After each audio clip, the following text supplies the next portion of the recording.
I woke up this morning and thought, TGIF. I have been looking forward to the weekend, and all I need to do is get through one more day of work. I drive to work and pull into the parking lot next to my office building. I stop at the security gate. I put my key card into the card reader and the security arm goes up. I drive into the parking structure and find a parking spot. I make sure that my parking permit is showing in the windshield and I lock up. I get my briefcase out of the back seat and walk toward the building. It's a short walk and I'm there in no time. When I get there, I take out my badge and put it around my neck before I go through the main entrance of the building. Employees are supposed to wear their badges at all times at work so that the security guards know that we belong there. One day last week, I forgot my badge at home and I had to get a visitor's pass for the day. My coworker made fun of me all day. He kept asking me if he could get me some coffee and when I was leaving. What a joker. First thing I do when I get to work each morning is to check my inboxes. I go to the mail room to check my mail slot to see what mail has arrived overnight. There are always a lot of intra-office and inter-office letters and memos. Much of it is junk mail, so I spend a few minutes sorting through it. The next thing I do is to turn on my computer to check email. I open my email program and my new messages automatically download into my inbox. Even though I have a pretty good spam filter, I still check through my trash folder carefully to make sure nothing important was filtered out. We're also not supposed to get personal emails at work, but sometimes my friends send or forward me messages to this address, and I have to make sure I respond using my personal email address. When I don't have time to finish a message or when I get interrupted, I save it into my draft folder. Finally, I check my voicemail. I call the voicemail system and enter in my PIN to bypass the outgoing message. I have 2 new messages, and after listening to them, I save one of them and delete the other. I look at the clock and it's already 9:30 a.m. It's time for the morning meeting. I arrive at the conference room right before the meeting starts and sit down in a chair around the large conference table. Our manager passes out a handout of the meeting agenda with some announcements and goes over some bullet points regarding old and new business. Then, he asks each person to give a status report on his or her projects. Each of us takes turns giving a quick rundown while everyone else listens. Of course, not everyone is paying attention since they're thinking about their own reports and what they plan to say. Sometimes our manager will make some comments or give us some feedback, but usually there's very little discussion. The meeting always ends the same way. Our manager gives a short summary of how our department is doing and a little pep talk to get us motivated. Now it's back to our desks to do some work.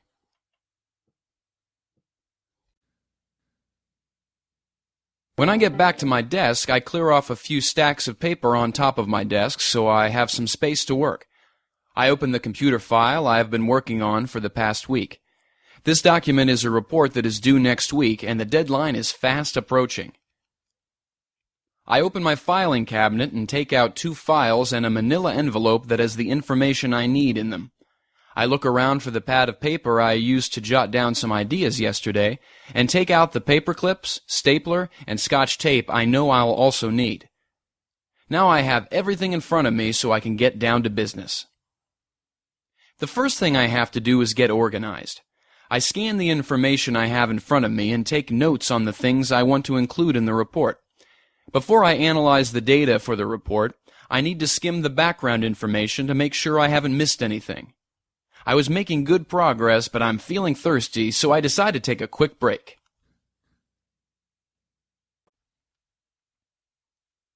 I want to get some coffee, so I walk into the break room.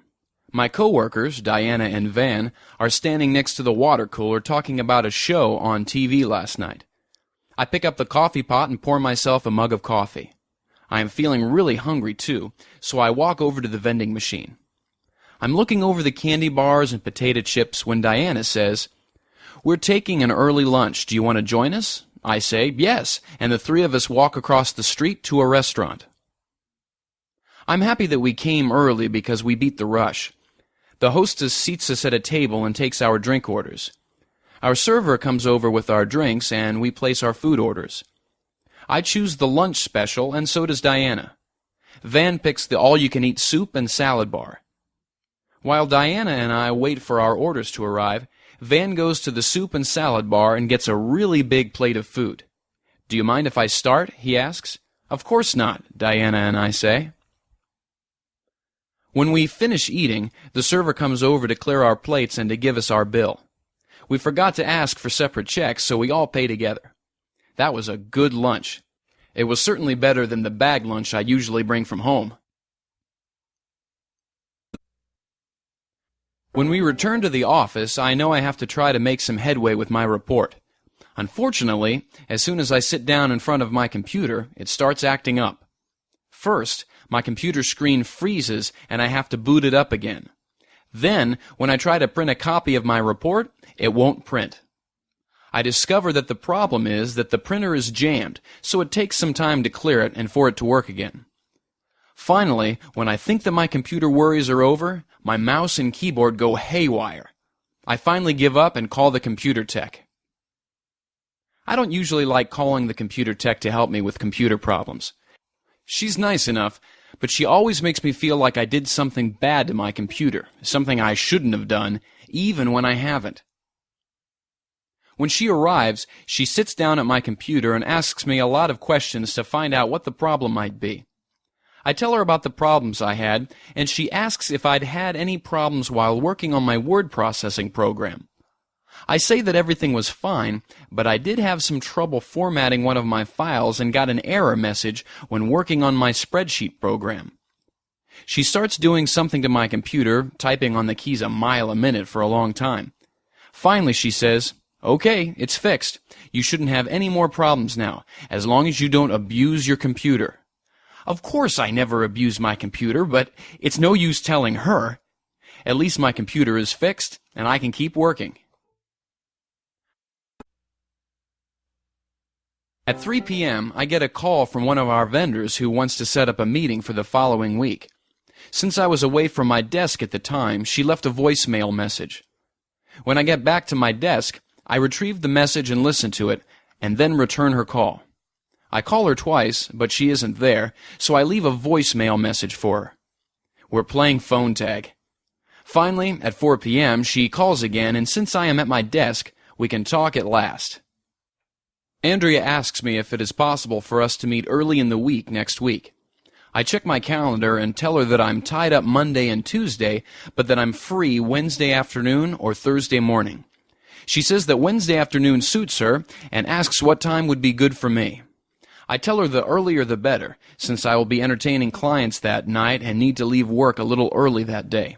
She suggests 1 p.m. I check my schedule again to confirm that 1 p.m. Wednesday is free and clear, and it is. She says that she will send me an email Wednesday morning as a reminder, and I thank her. After all of that back and forth, we finally have a meeting set for next week. Before leaving work for the day, I want to stop by my boss's office to give him an update on my progress. I know he's expecting the report on Monday, and I want to let him know that it will be finished on schedule. Before I can do that, he calls me into his office and tells me to sit down. He tells me that the regional manager is impressed with my work and is considering me for a promotion.